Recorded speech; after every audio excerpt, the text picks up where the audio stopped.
Welcome. If you've been using Instagram on your PC and don't want to miss when someone starts an Add Yours prompt, you're in the right place. With the latest update, Instagram has made it easier to manage these notifications directly from your desktop, and I'll walk you through exactly how to turn them on step by step. First, go ahead and open the Instagram app on your PC. Make sure you're logged into your account so you can access all your settings without any issues.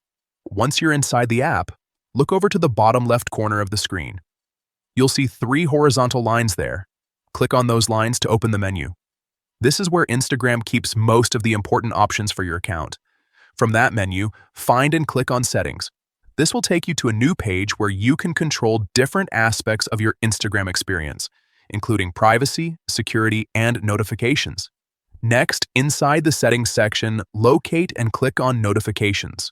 This is where you can customize what alerts you receive and how often you get them. After that, click on Push Notifications. Even on PC, Instagram uses this section to manage real-time alerts, including updates for interactive features like Add Yours prompts. Now scroll down until you find the Add Yours option. Once you see it, simply select On.